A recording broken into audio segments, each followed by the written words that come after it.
खरं तर तुम्हाला माहिती आहे की शेतकऱ्याला योग्य दरामध्ये योग्य वेळी खतं बियाणं मिळावेत.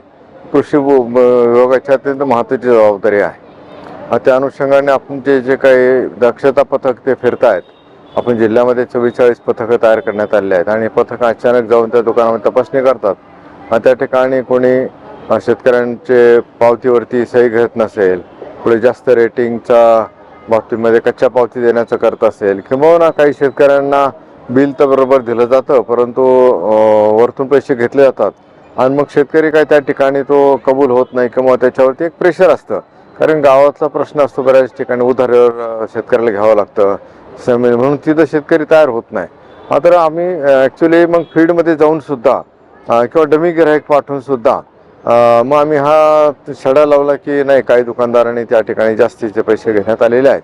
मग त्या दुकानदाराचं आपण लायसन सस्पेंड केलं. काही ठिकाणी पोलीस केस सुद्धा आपण केलेल्या आहेत. 3 पोलीस केस केल्या आणि आपण जवळपास 16 लायसन हे सस्पेंड केलेले आहेत. त्याच्यातलं काही रद्द करण्याचे हेअरिंग करून त्याचा अजून अभ्यास करून त्याचा रद्द करण्याची सुद्धा प्रक्रियेत आहोत आपण. आता याच्यामध्ये काही किनवटमधले आहे, काही मुखेडमधले आहे, काही देगलूरमधले आहे, अशा वेगवेगळ्या तालुक्यातले आहेत, ते सगळे आहेत.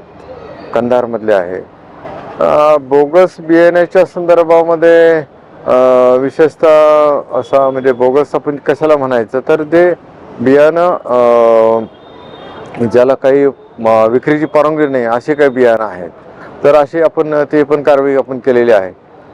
त्याचबरोबर काही बियाणं हे जर्मिनेशन टेस्टला उगवण चाचणीला फेल होतं, तर त्याचे आपण सॅम्पल घेण्यात आलेले आहेत आणि आपल्या प्रयोगशाळेत आपण ते गेलेले आहेत.